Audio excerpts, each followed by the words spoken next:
Happy Tuesday! We are discussing diffusers tonight and how to clean them, when you should clean them, the best way to do it, things of that nature. So I have 3 with me today, 3 of the, I think I counted 6 that Young Living has. I also have some that are from Amazon, some that are from Target, and I'm just going to show you the lowdown, talk about each of those, when you should be cleaning them and how, and why you should not clean them a certain way. I'll explain that in a second. So, if you have a starter kit, more than likely you have the Desert Mist Diffuser. You might have the Aria. Perhaps the new white Aria is coming your way. The new one that came out yesterday is beautiful. It's so pretty. So the Aria is another fantastic one. We have the new ceramic one that came out at convention. Oh, don't look at my nails. At convention this past June. It's glass, ceramic, okay. And then we also have the sweet aroma diffuser. It came in the Christmas bundle starter kit. It also can just be sold separately. This is one of their cheapest ones, and when my diffuser went out in the bedroom, this is what I got to replace it. And I did that because I have had a lot of Amazon's diffusers, and while they worked great, they haven't lasted as long. And so for about the same price, I could get the Sweet Aroma diffuser. So I went ahead and got that from Young Living, and on one of my Essential Rewards orders, got points back for it, and that way I had one that I knew was going to last a really long time.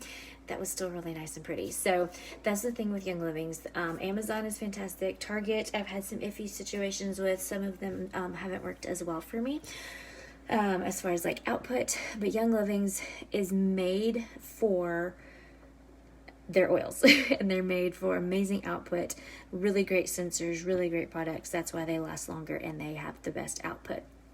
I also have the Feather the Owl diffuser that's in both of my children's rooms, or I would have showed that to you guys tonight. It doubles as their nightlight and their sound machines, so I could not take those out to show you guys, but those are fantastic. And a little tidbit about Feather the Owl, they dropped it, I think upwards of like 70 times during production to make sure that it was kid safe and kid proof because they knew how hard children can be on diffusers. So that one has been through all the rigorous testing to make sure that it is good to be in your child's room. So I'll have to wash theirs tomorrow.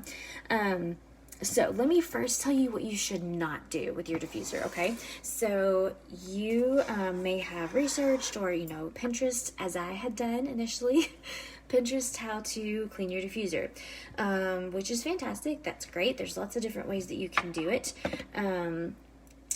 But what I had found is I used to clean mine with vinegar, which seemed like a really great method to do, and is a great method to do if you are aware that cleaning your diffuser with vinegar voids your warranty from Young Living. So using vinegar in your diffusers will void any warranty for if there ever should happen something to your diffuser and you need to get a new one. If you cleaned it with vinegar, you cannot replace it. So I no longer use vinegar in my diffusers. So there's your tidbit of information for the night. I was not aware of that, but now I know. And once you know better, you do better. So these 3 diffusers, little tidbit also, if you ever need to travel, just take this off. This works just fine. The Desert Mist diffuser works just fine without it, and you don't have the hassle of having to bring that with you. Another little tidbit, in case you did not know, this works to fill. Fill it up to the line, dump it in, and you're good to go. So I have the whole spectrum of dirty with us tonight. So some of these I use more than others. How often should you be cleaning them? That is our first question. So first question is, for general sake, once to twice a month. Now you may use one more than the other. You may use really heavy oils like a vetiver or a frankincense that are resin based. That might stick at the bottom of your diffuser. So they may need to be cleaned out more often. A lot of places will say that you should wipe them out between each like new oil that you're using. I don't do that. I don't have time for that. If you do, fantastic. But if you are like me and you are a busy mom with lots of things going on, you don't have time for that. So what I used to do is on my cleaning day, which is Mondays, I would try to gather them, do a quick clean, and move on. I've also gotten a little lax about that. So 1 to twice a month is ideal. If you can do more, fantastic. If you can wipe it out after every use, great. If you need to let it get disgusting in the bottom, then do it and clean it once a month or something, okay?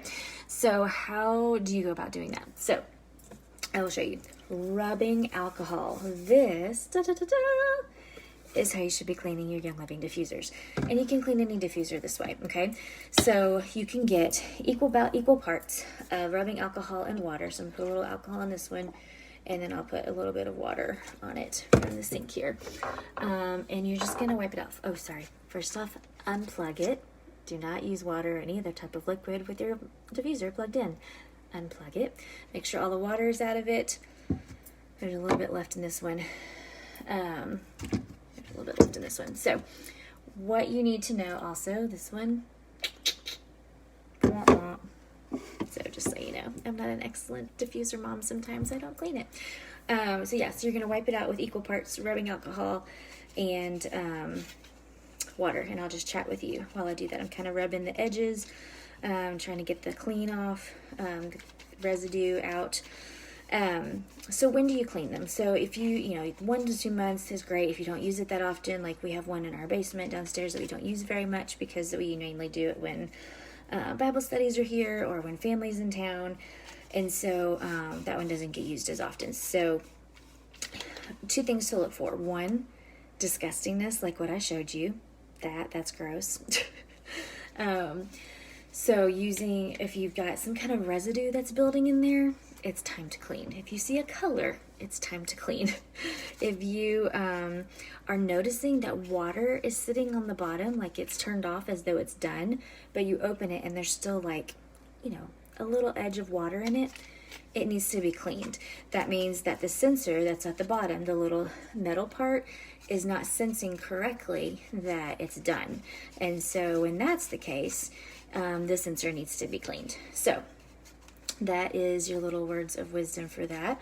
I'm not paying very good attention as I'm talking and wiping this. Otherwise, this would have been done already. It does not take very long at all. So I have that wiped out. And you could take another clean one and just kind of go around it again. So that's fantastic. But yeah, if you see grossness in it, or if you are noticing water left on the bottom, then just give it a good wipe down. So say that some of the residue is just really bad, bring out your lemon oil. As everyone knows, is fantastic for sticky residues, things that are stuck, that sort of thing. Put a couple drops of lemon oil in there and just leave it and let it go. And then you can come back to it and get it wiped off. That one is newer and it didn't need very much. So one other thing. So I've heard a debate about what kind of water are you supposed to put in your diffuser? Do you really have to use like filtered water? Can you just use tap water? Yes and yes. Okay. So here's the thing. The life of your diffuser depends on a lot of things. It depends on the way that you maintain it. You're not throwing it against a wall multiple times a day. You are cleaning it somewhat regularly. It doesn't have to be all the time, but you're at least keeping it mostly clean. And water. So tap water will, depending on what your kind of tap water is, it may be dispersing chemicals, because despite what they make you think of your water being clean, you can go, I think it's EWG online, and type in your zip code, and it will tell you what exactly is in your water for your zip code. And I will guarantee you it's not what you think it is. So the water quality, you want to use filtered water if at all possible. Now, honestly, I do that as much as I can. We keep little jars around the house next to our diffusers that have filtered water in them from our filtration system. So I use filtered water. But if I'm in the hotel room or something like that and I don't have a bottled water, don't have filtered water around, I use tap water. You're just going to need to probably clean it more often because of the things that are inside the water. So I just realized my children's disco ball is still going. So if you're wondering why there's half a party in my house, that is why. So yeah, the quality of your water will also make a difference. So if you're not using filtered water, you just may need to clean it more often. It may get dirty quicker. And the, long-term longevity of your diffuser may be at stake. But I will tell you, I used my first Young Living diffuser that came with my starter kit. They don't even have that kind of diffuser anymore. I had it for 5 years. And it was still working when I replaced it. I replaced it because it was like making noise. And so I went ahead and replaced it. So we have wiped them all down. Now straight rubbing alcohol on a Q-tip. And this is what you want to do. This little metal part is the sensor. Like I said earlier, if you've got water sitting at the bottom of the base, then your sensor is not accurately knowing when to turn off, and that needs to be cleaned. So just getting a little rubbing alcohol, even though I wiped it down, I don't know if you can tell, there's some dirt from the actual sensor. So cleaning off that little hole area, that's the part that vibrates and gets the oils up through your diffuser. So that's the part you really want to make sure is clean and taken care of. So I'm chatting a lot while I'm doing this.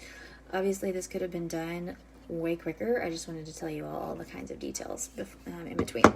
That's it, okay? So I'm just going to get another one just for case. That's just water with not rubbing alcohol. You could get a washcloth. You could get a paper towel easily and just kind of make sure all of the rubbing alcohol is in it. You could also put a little bit of water in it, kind of swirl it and dump it. Just make sure you don't get any water near the outlet section on the bottom where you're going to be plugging it in. And that's it, guys. It really is. So rub it down with an equal part of rubbing alcohol and water to get it all cleaned off. Get a Q-tip with rubbing alcohol and get it the sensor fixed up, and you are set. That's it. So it was a bit intimidating for me the first couple of times I did it, but now that I've done it several times, I know how. So you also want to do the same thing that I just did to the tops of these. Q-tips are going to work a lot easier to get into the little parts, but yeah, you just wipe it down with equal parts and then use a Q-tip to get the spots clean. And that's it. So I tend to like to put like a lemon and leaves in it when I'm done, just to kind of get a nice clean scent rolling through it. Not necessary, but if you're feeling it, go for it. These are going to get set for bedtime with some like lavender or what else did I put? I love to put Northern Lights Black Spruce in mine at bedtime. Cedarwood is a must. That's on a pretty normal rotation as well. But I hope that was helpful for you guys with some little random diffuser tidbits along the way. Happy Taco Tuesday. You will want to be here next week for Laura and I are going through Lucy Libido's book and some other information about oils in the bedroom before Valentine's Day. This is the first time teaching about that, and so I would love for you guys to participate, and I'll pre-posting a time soon. It'll probably be around, I would think, 8-ish Eastern time, but I'll post that information soon. But go clean your diffuser. It literally will take like a minute and a half. I made it last longer because I was chatting along the way. But happy Tuesday. I'll talk to you later.